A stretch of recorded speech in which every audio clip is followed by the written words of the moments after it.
Aleluia. Glórias a Deus. Eu tenho maneiras de orar, mas eu tenho 3 verdades sobre a oração que está revelada em Atos dos Apóstolos, também chamado de Atos do Espírito Santo, no capítulo de número 3. Glórias a Deus, glórias a Jesus. O texto que muito me traz admiração, eu vou ler do versículo 1 ao 10, mas vou ficar preso apenas num. Vou ler o texto, os 10 versículos, apenas como pano de fundo, mas vou ficar preso. As 3 verdades que vou trazer está no verso de número 1. Tá? Pedro e João subiam ao templo para a oração da hora nona. Era levado um homem coxo de nascença, o qual punham diariamente à porta do templo, chamada Formosa, para pedir esmola aos que entravam. Vendo ele a Pedro e João, que iam entrar no templo, implorava que lhe dessem uma esmola. Pedro, fitando juntamente com João, disse: olha para nós. Ele os olhava atentamente, esperando receber alguma coisa. Pedro, porém, lhe disse: não possuo nem prata, nem ouro, mas o que tenho. Isso continuou: em nome de Jesus Cristo, o Nazareno, anda. E tomando-o pela mão direita, o levantou imediatamente, os seus pés e tornozelos se firmaram. De um salto se pôs em pé, passou a andar e entrou com eles no templo, saltando e louvando a Deus. Viu-o todo o povo a andar e louvar a Deus, e reconheceram ser ele o mesmo que esmolava, assentado à porta formosa do templo, e se encheram de admiração e assombro por isso que lhe acontecerá. Amém. Glória a Deus. Realmente, hoje está faltando isso nos templos, né? Está faltando arrependimento, está faltando conversão, está faltando salvação genuína, está faltando poder de Deus, está faltando muita coisa, né? Hoje é mais fácil dizer: toma aqui R$2, toma aqui R$5, do que dizer: o que eu tenho não é ouro nem prata, mas eu tenho, e o que eu tenho eu te dou. Em nome de Jesus Cristo Nazareno, levanta e anda. E meter a mão no sujeito e puxar com convicção. Vai andar. O que Pedro fez, junto com seu companheiro de oração, foi algo que hoje está difícil ver pessoas fazerem.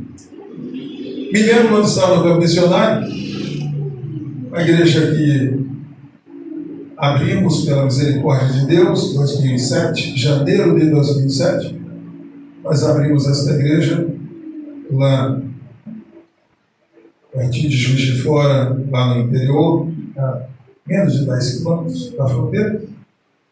Lá, num dia, o irmão, lá faz um friozinho, principalmente mês de maio, mês de junho, Faz um friozinho, né? 6 graus, 5 graus. Né? Beleza, né? Bom para dormir. Maravilha. Então, não é verdade?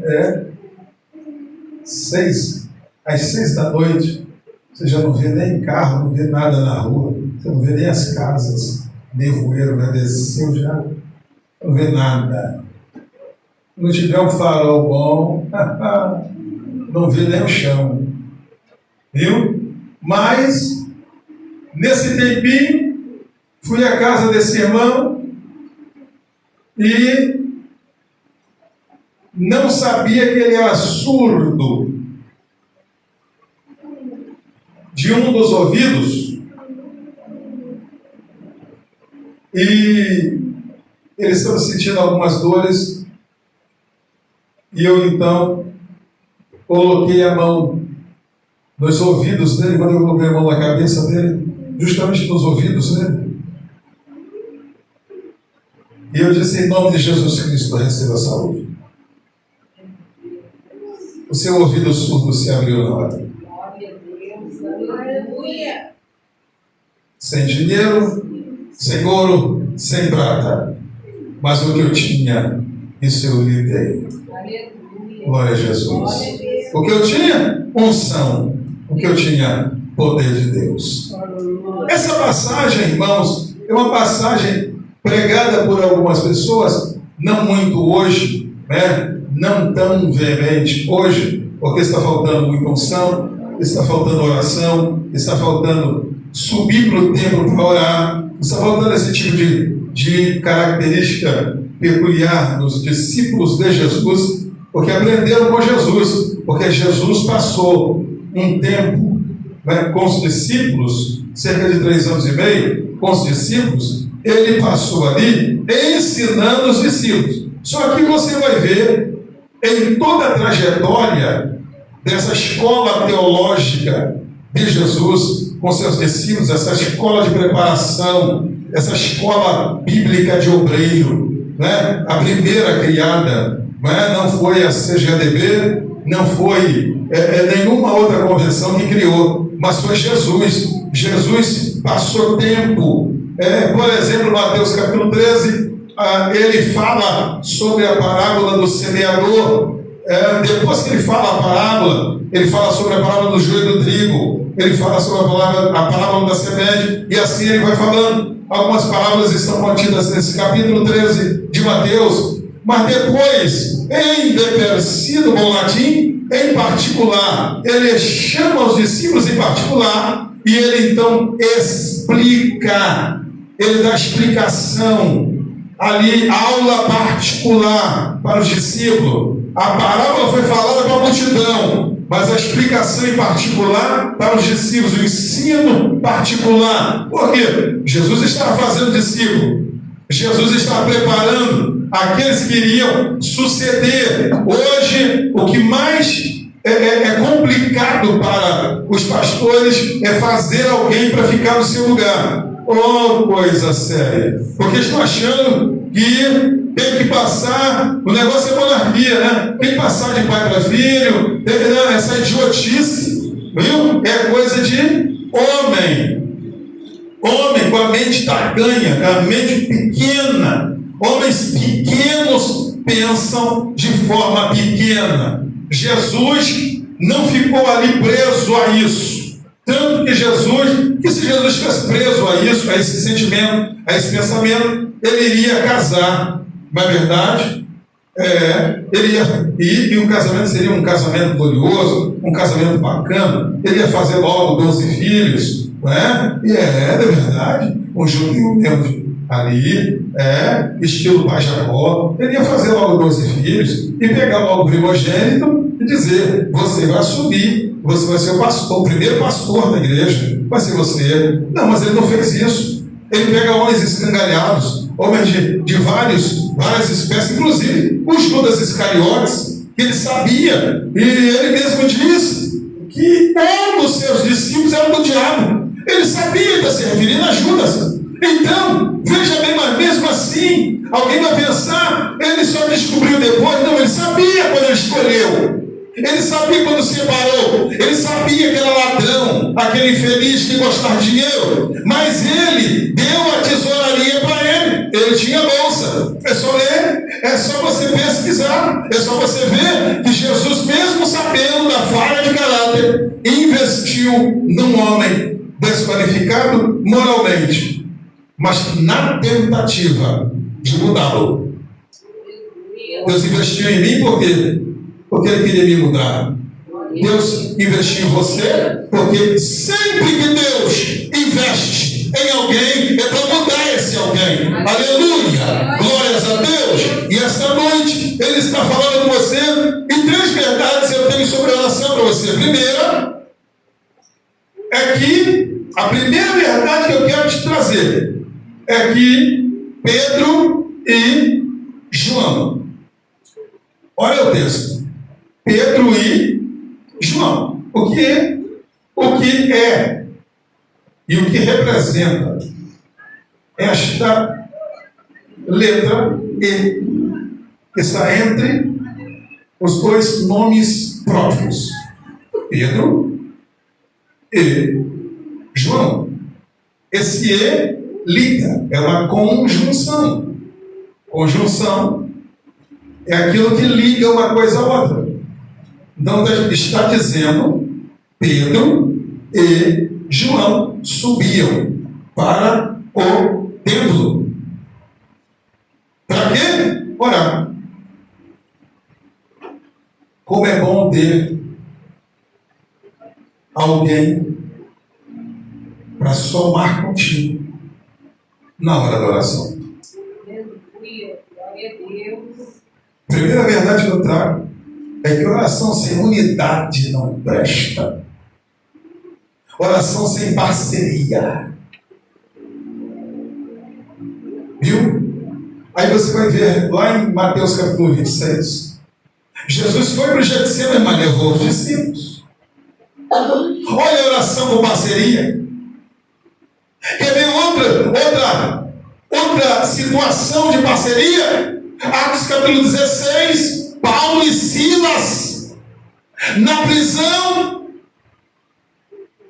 em parceria, depois de apanhar, se açoitar, sem feridas, estão os dois à meia-noite dessas trevas, momento em que os demônios estão à solta, matando, roubando, destruindo. Satanás está trabalhando com furor. Neste momento e nessas trevas, Paulo e Silas estavam orando e adorando.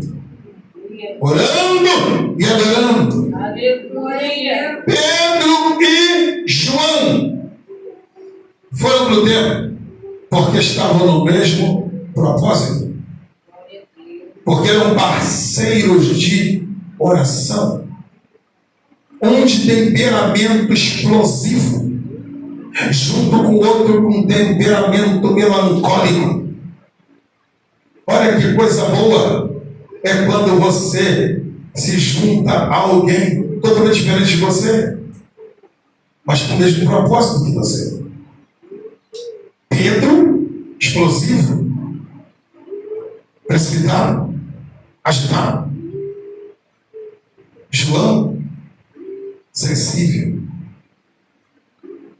tranquilo, pacificador nato. Pedro andava com uma espada na cintura. João andava com amor, coração nas mãos. Oh, aleluia. Mas eram o quê? Companheiros de oração. Quem é seu companheiro de oração? Eu sou agitado, minha esposa é calma, tranquila. A minha esposa se agita mais por dentro do que por fora. Eu sou agitado tanto por dentro como por fora. Eu não tenho muita paciência, principalmente quando eu vejo coisa errada. Então eu falo com Deus, mas eu me junto à minha esposa e gosto que eu ouvisse também seus conselhos. Não, calma, amor. Jesus vai entrar nisso. Calma, Jesus vai chegar. Aleluia. Calma, amor. Jesus vai nos dar vitória. Calma, amor. Jesus, vamos orar. E ele fala: vamos, vem comigo. Preciso orar, preciso chorar. E aí eu começo a chorar com Jesus. Mas quando eu vejo, ela já estava chorando antes de mim.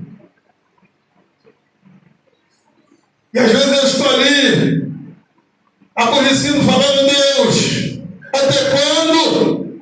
E ela está: Deus tem misericórdia. Duas pessoas diferentes, mas orando com o mesmo propósito.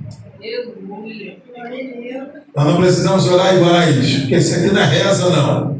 Não é Pai Nosso, fura-bolo, cata-piolho e essa coisa. Não tem nada disso, não. É falar com Deus. Viu?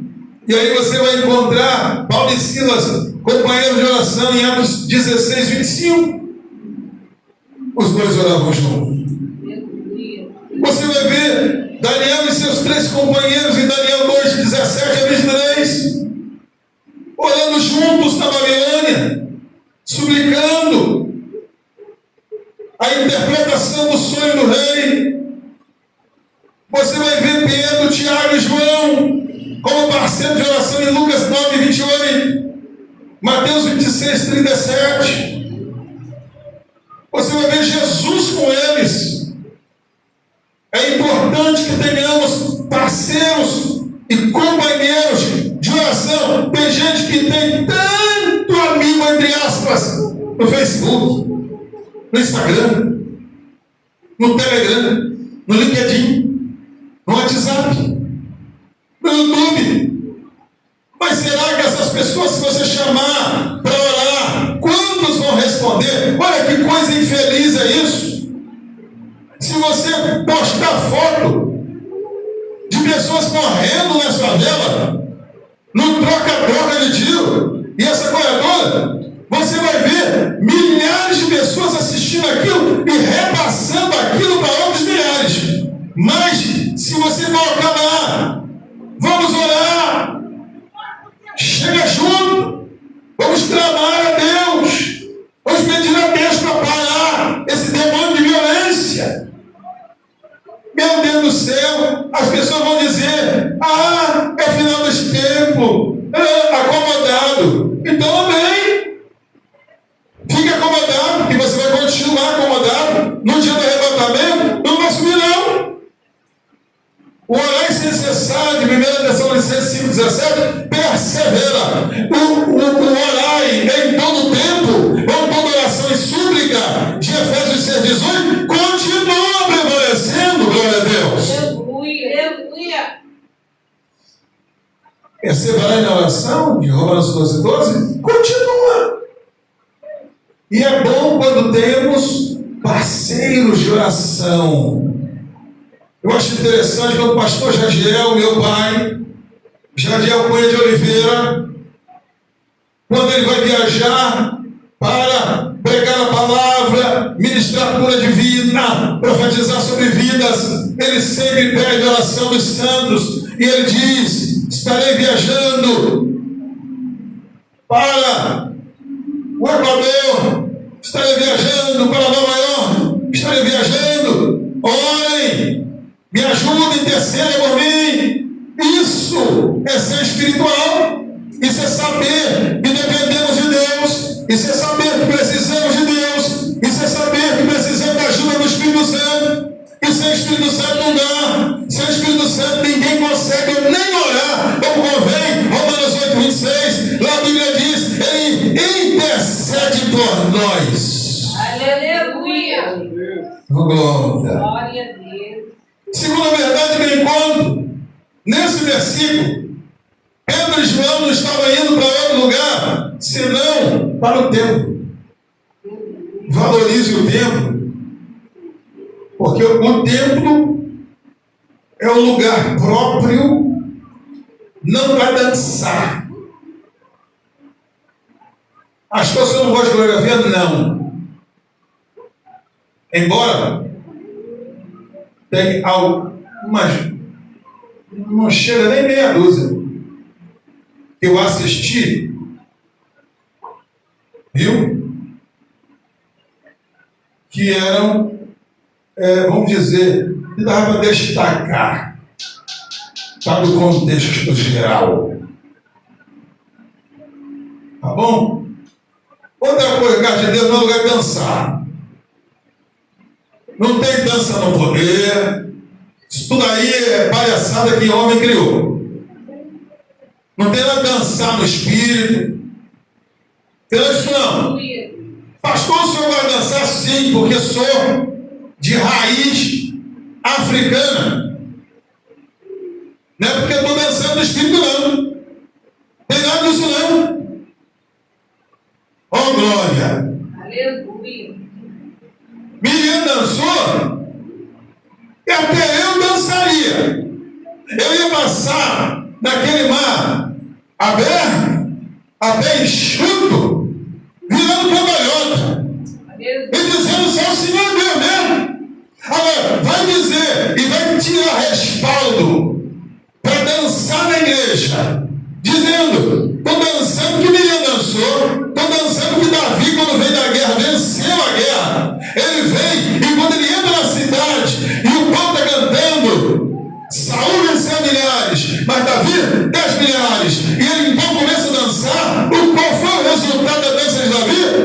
Escandalizou a sua mulher, porque suas vestes se levantou e suas partes apareceram. Ninguém mostra isso quando fala que Davi dançou.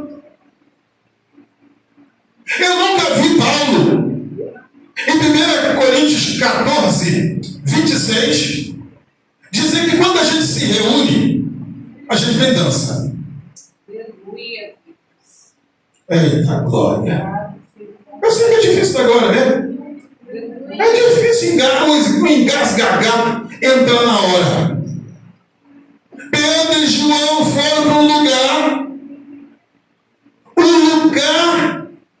excelente, um lugar próprio, um lugar que foi criado para adoração, não para enriquecimento ilícito, não para lavagem de dinheiro, não para ser um lugar de prostituição.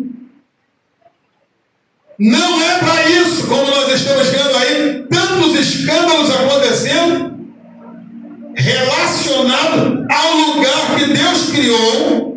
Porque se você tomar Deuteronômio capítulo 12, você vai ver que Deus prometeu. Se olha, depois eu vou dar instrução, e eu vou escolher para mim um lugar. Lugar que vocês vão levar o dízimo. Aí ficam os bobos na internet falando de dízimo, dizendo que você pode pegar o seu dízimo e não é levar para a igreja, não. Porque dízimo hoje é para engordar bastante, não. Dízimo é lei divina. Aleluia. Respaldada por Jesus Cristo. E mesmo que muita gente distorça Mateus 23, 23, Jesus estava dizendo para os fariseus que eles davam dízimo no hortelã quando comiam, mas eles omitiam a misericórdia, a bondade. Eles omitiam valores essenciais da alma e se gabavam que eles davam o dízimo de tudo. Não estavam fazendo nada além, porque Levíticos 22 nos ensina a entregar a Deus o que é o melhor, porque o dízimo é santo ao Senhor. Dízimo é uma coisa santa, tanto que Abraão deu o dízimo a Melquisedeque. E se você for olhar a vida de Abraão no capítulo 11 de Hebreus, você vai ver que Abraão dizimou. Se você for olhar a vida de Jacó, Jacó disse para Deus: de tudo que tu me der, te darei o dízimo. Dízimo não é uma coisa que você exige que o povo dê. Dízimo é uma coisa que crente salvo em Cristo entrega, devolve para Deus. Eu conheço um homem que prosperou tanto na sua vida. Já era rico quando conheceu a Deus. Ficou cego. Dentro do hotel indo para operar os olhos nos Estados Unidos, ele teve um encontro com Deus. Deitado na cama ao lado de sua esposa. Ele já tinha ouvido falar que Jesus curava, que Jesus fazia milagres. Ele então, deitado naquela cama, dia seguinte, iria operar e poderia ser que não ia resolver nada, porque já tinha gasto muito dinheiro para voltar a enxergar e não conseguia. E ali ele disse: Deus dos crentes, eu creio que tu podes me curar aqui, agora. E de repente ele sentiu que lágrimas desciam dos seus olhos, ao mesmo tempo que seus olhos eram encharcados e começava como que gotas d'água caindo nos olhos. E ele então pega um pano e começa a secar os olhos, e de repente ele abre os olhos, e quando ele olha, ele está vendo tudo à sua volta. Ele começou a ver tudo, e sem óculos, e está vendo. O homem que estava cego está enxergando tudo. Glória a Deus, aleluia. Não era crente, não era salvo, não era nada disso. E ele então colocou uma proposta no coração. E ele disse: Deus dos crentes, que acabou de me salvar, Aleluia.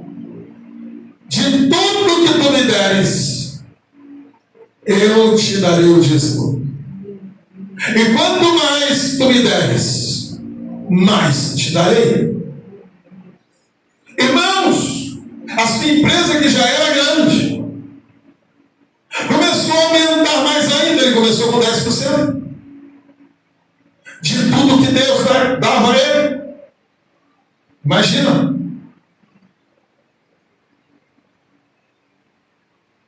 Começou a aumentar mais, 20%. Aumentou mais, 30%. Antes dele morrer, ele já dava 90%. Riquíssimo! Riquíssimo! Ele morreu. E os seus filhos assumiram sua empresa. Só que os seus filhos não foram como ele, não seguiram os mesmos passos. Então, a empresa começou a diminuir. Mas aquele homem, eu o conheci de perto, o abracei, vi dar o testemunho da sua vida, me deu o livro que conta a sua história de conversão. Porque dízimo é uma coisa pessoal. Dízimo não se discute na internet. Só bobo fica discutindo dízimo na internet. Dízimo é pessoal. Dízimo só convertido entende sobre isso. Só salvo. Aleluia. Dízimo é coisa particular, não é coletiva. Tanto que não é dízimo da igreja, é dízimo pessoal. Eu sou salvo e o salvo dizima. Glória a Deus. O perdido não. O perdido diz que é do pastor, que é para não sei mais quem, que você pode dar uma cesta básica com o dízimo para os outros, que você está dizimando para Deus. Mentira. Observe o que a Bíblia diz. Toda a escritura é divinamente inspirada. A Bíblia é o manual. O dízimo é entregue à casa do Senhor. Ah, mas para o pastor andar de avião, o problema é dele. O que ele está fazendo no dia do juízo, ele vai prestar conta. Aí naquele dia a balança vai pensar. Ou ele entra, ou ele não entra. É desse jeito, então deixa. Toma conta de sua vida. E deixa Deus cuidar da minha e dos outros. Aleluia. Glória a Deus.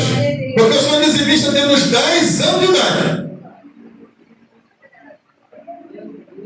Foi quando meu pai me colocou para trabalhar.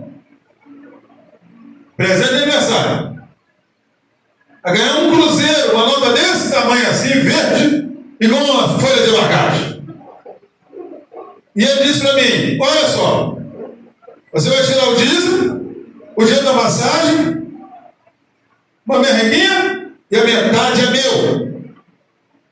Para me ajudar a construir uma casa para trazer sua avó do interior para cá. E para você já ter responsabilidade. Só que a partir de hoje, não compre uma roupa para você, não compre mais sapato para você. Sabe por quê? Porque você vai ter que guardar dinheiro para você comprar suas coisas. Já vai começar a aprender a ter responsabilidade agora. Aí vieram os idiotas fazerem lei. E se você fizer isso com seu filho hoje, e algum idiota também te denunciar, você está, isso aí é escravidão, é isso, é um monte de palhaçada. Aí depois, só que um menino de 12 anos ser bandido, menino de 13 anos, fica fazendo sexo, né? Dentro de casa, e por aí vai, virar, né? Cometer a prática homossexual, e por aí vai. Tudo isso pode, mas trabalhar não pode. Então, está tudo errado, né? Pedro e João subiram para o templo. O templo é um ótimo lugar. Aleluia. Foi o véu de quem que se rasgou? O véu do templo. Glória a Deus. Glória a Deus. Jesus disse: aonde estiverem 2 ou 3 reunidos em meu nome, lá estarei. Mateus 18, 20. Porque Deus é Espírito, João 4, 24. Mas o templo ainda continua sendo o lugar. Segundo Crônicas, capítulo 7, versículo 16. Deus fala com Salomão: eu consagrei, eu escolhi, eu consagrei este lugar. Que lugar? O templo. Aleluia. Glória a Deus. Para que nele esteja o meu coração, os meus olhos, os meus ouvidos estarão atentos à oração que se fizer nesse lugar. Aleluia. Pastor, então quer dizer que Deus só ouve a oração feita no templo? Não. Deus te ouve no trânsito, Deus te ouve na rua, Deus te ouve no quarto, em secreto. Mateus 6,6. Entra no teu quarto, fecha a porta em secreto. Deus vai te ouvir e te recompensar em secreto. Aleluia. Deus ouviu Paulo e Silas na cadeia. Deus ouve, mas um lugar separado, especialmente para adorar, orar e ouvir a voz de Deus. Veja bem, o lugar foi separado, escolhido, edificado para quê? Orar, adorar e ouvir Deus. É o tempo. Mas nada. Aqui não é cabaré, aqui não é teatro municipal, para ninguém ficar dançando. Não! Aqui é lugar para ouvir Deus falar. Aleluia. Aqui é um lugar onde você fala com Deus e Ele fala contigo. Eclesiastes capítulo 5 diz: guarda o teu pé quando entrar na casa do Senhor. Aleluia. Terceira verdade que eu encontro nesse texto sobre oração é que Pedro e João subiam juntos para o templo na hora da oração. Eu fui criado no círculo de oração. Aceitei Jesus com 6 anos de idade. Já tenho 50 anos de crente. Veja só. A minha mãe foi uma referência de oração. eu vivi cercado de mulheres. Porque naquele tempo, não era muito comum você ver homem em trabalho de oração, não, a começar dos pastores. Até hoje, uma coisa que eu reprovo, cada um tem seu costume. Eu tenho o meu. Desde que não seja antibíblico, eu guardo bons costumes. Bons costumes. Eu sou contra. Você pode colocar a mesa embaixo para as mulheres sentar para dirigir oração. Eu sou contra. Eu sou contra. Vai fazer uma festa, bota as mulheres embaixo. Por que não pode sentar em cima? Não é sentar também 20 mulheres, mas senta a líder. Qual o problema da líder dirigir a festa sobre o altar? Quer dizer que seu pastor é santo? Só o pastor pode subir no altar? As mulheres não são dignas? Paulo, quando fala para os Gálatas, ele disse que não há judeu nem grego, nem homem nem mulher, nem escravo nem livre. Porque Deus não faz acepção de pessoa. Eita glória! Mas tem muito pastor que precisa aprender muita Bíblia ainda.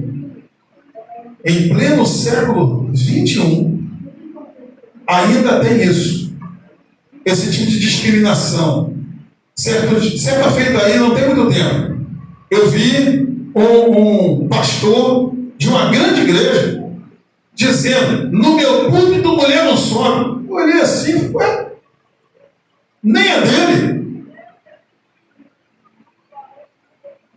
Mas engraçado que no dia que teve lá uma festa de aniversário dele, colocou a mulher dele sentada lá dele. Não era para sentar dele, não. Porque se nenhuma mulher da igreja pode subir, nenhuma mulher pode cantar em cima do púlpito. Irmão, isso é uma aberração fora do comum. Porque o templo é consagrado de lá do portão da rua para dentro. Aleluia, glória a Deus. O Espírito Santo sonda você. Atos capítulo 5. Ananias e Safira planejavam o que iam fazer no templo. O Espírito Santo estava lá, vendo todo o planejamento, vendo eles separando uma parte do dinheiro, e votaram para Deus: nós vamos dar tudo. Quando chegaram com o voto, Ananias chegou primeiro.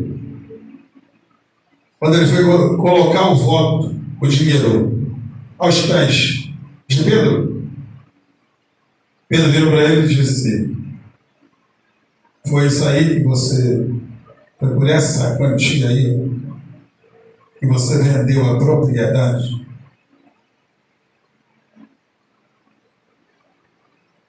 Por que você mentiu para o Espírito Santo? Porque ele insistiu. O pecado começou lá e foi consumado dentro da casa de Deus. Muita coisa está sendo feita assim. Muita gente com a vida tudo desconcertada, tudo de qualquer maneira, tudo estrambelhado. Estão fazendo o que quer. E estão por aí. Gente em pecado tocando instrumento na igreja. Instrumento consagrado para Deus. Um dia desse, uma pessoa chegou para mim e falou comigo: fulano está tocando. Estava tocando no culto, botou lá e tal. E vivendo na prostituição. Vivendo na fornicação. Vivendo todo de qualquer jeito. E tocando instrumento na igreja. E a pessoa falando comigo, eu disse: porque não tem liderança. Porque Deus não está lá. Porque o Espírito Santo não está lá. Porque se o Espírito Santo que estava lá na igreja primitiva estivesse presente, ele tinha morrido quando tocou naquele instrumento. Se o instrumento for de Deus. Porque nem tudo que está dentro da casa de Deus é de Deus, não. As pessoas não apresentam a Deus. As pessoas não entregam a Deus. Aqui nesse microfone, vai cantar quem for membro de uma igreja. Sou chato com isso mesmo. Aqui não canta qualquer um, não. Vai cantar em outra freguesia. Lugar para cantar tem muito. Até na porta do botequim. Agora, nem todos vão entrar no céu. Porque nem toda boca confessa. Nem toda língua adora.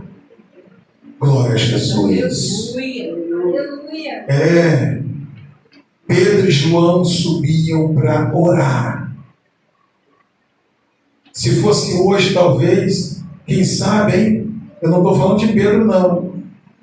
Mas o povo hoje está indo para a oração, levando o telefone e não desliga o diabo do WhatsApp. Não é para filmar a mensagem. Não. Eu já cansei de ir em trabalho de oração, porque eu até parei de ir. O pastor está pregando a mensagem, um bocado de gente sentado, principalmente mulheres, tricotando no WhatsApp. E olha, meu Deus, a poder no sangue de Jesus. Que coisa, meu Deus! Que falta de temor! Ah, se fosse diante de Pedro, lá na guerra primitiva, morria na hora. Porque eu ainda sou do tempo que a igreja que eu aceitei a Cristo tinha pastor. Hoje não tem mais não. Hoje ela vive de nome. E o nome está fraquinho também. Porque não tem sacerdote. Porque no tempo que eu aceitei a Jesus, o sacerdote, fundador daquele lugar, era um homem de Deus, que muitas vezes, no dia da Santa Ceia, a gente ele olhava assim e dizia: ó, você aí, hein? Não toma do cálice, senão tu vai morrer aí. E a pessoa não ligava. O cálice era um copão desse aqui, só que diferente, claro, mas é um copão largão, grande assim. O diácono, uma toalhinha. Os nojentos de hoje não tomariam de jeito nenhum. Hoje querem até cálice descartável. A gente até querendo trazer de casa o cálice. Poder no sangue, gente esquisita. E aí, dava, a pessoa tomava, ele passava, limpava a borda, passava para o outro. Ô glória! Aleluia. Ali, Jesus curava. Porque tinha poder. Ambiente de oração. A banda tocando. Rude Cruz se erigiu. Delondinha fugiu. Como emblema de vergonha. Igual o povo cantava: se eu amo a mensagem da cruz, de morrer, eu a vou proclamar. Aleluia. Valeu também minha cruz, é por uma coroa trocar. Quando se cantava isso, ou quando se cantava alvo mais que a neve, meu Deus do céu, você sentia que a nuvem da glória descia. Aleluia. E olha que não precisava convocar a congregação, não precisava, essas bobeiras que tem hoje. Não.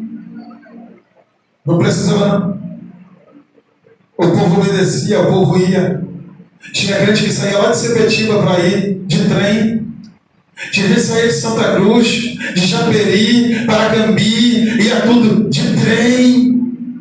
oh glória. Glória a Deus. Hoje, nem convocando não vai. Sabe por quê? O homem morreu, a glória também foi embora.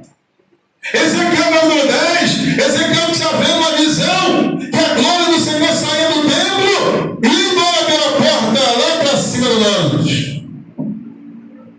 Isso está acontecendo e já está em mais de 90% dos templos hoje, dos pseudo-ministérios, principalmente os grandes, entre aspas, ministérios, e homens vão sentar em cima do púlpito com gato. O gato, oh meu Deus, ao invés de levar o Espírito Santo, leva um gato. É por isso que está faltando glória. Mas para comprar apartamento na Barra tem dinheiro, milhões para comprar. E você declara imposto de renda disso. Aí depois diz, não, só ganha só 10 salários, 20 salários, 30 salários da igreja. Só ganha, não. Mas como é que tem 2 milhões, 3 milhões para pagar em apartamento? Precisa disso? Vai para o refeitório com gato. E vamos embora com gato. Vai ficar aí com gato. Eu louvo a Deus. E gato não entra no céu mesmo, então vai ficar aí agarrado com gato. Glória a Jesus!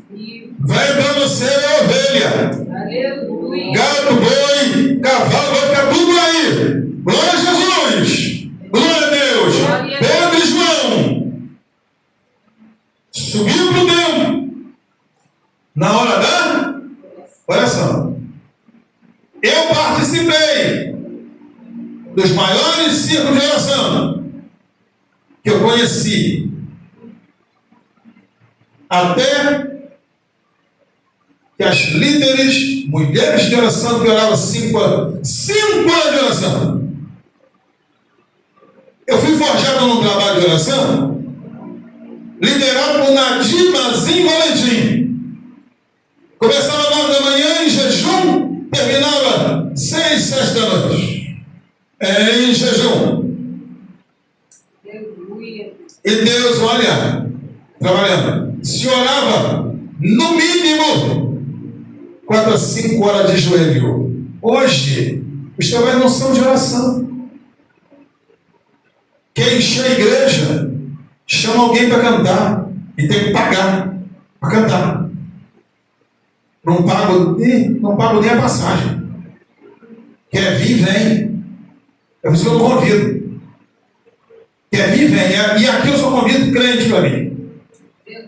Crente salvo. Pregar aqui também não chama. Estão querendo dinheiro. Estão querendo que carregue, passe no colo. Aqui não. Fica por aí. Fica nesses lugares que não tem glória de Deus. E depois fica esse que pela internet, fazendo publicidade de si mesmo. Mexendo. Estive lá e agora desceu. Cadê? Mostra as pessoas chorando com a mão para cima, chorando. Tem que mostrar isso. Não é falar, porque falar é fácil. Dizer que agora desceu é mole. Tem que mostrar. Manda tirar foto das almas indo à frente chorando. Publica isso. E para com esse negócio que Deus te usou. Porque se Deus te usou, mero caco de barro, fez para Ele. Aleluia. Porque dele, por Ele e para Ele são todas as coisas. Glória a Deus. E assim, nós vamos encerrar nossa mensagem dizendo que tem lugar e horário. Eles foram para o templo na hora da oração. 3 da tarde, hora nona. Era a hora que se oferecia no templo o sacrifício vespertino. Daniel tinha seus horários, 3 vezes ao dia. Daniel 6, verso 10. Jesus tinha seus horários de se recolher e conversar com o Pai, alta madrugada, Marcos 1,35. O salmista também tinha seus horários de comunhão com Deus. Se você olhar Salmo 55, 16, 17, você vai ver ele dizendo: toda hora é hora de oração. Orar sem cessar. 1 Tessalonicenses 5, 17. Todavia, é importante que tenhamos uma hora reservada todo dia para conversar com Deus. Aleluia. Que Deus nos ajude a colocarmos em prática os princípios aqui estudados, viu? Sobre o exercício da oração. A oração é a chave, ainda é a maior arma que o crente tem à disposição. Porque na hora que o crente dobra o joelho, os céus se abrem. Deus abençoe sua vida. Aleluia. Shalom. Adonai.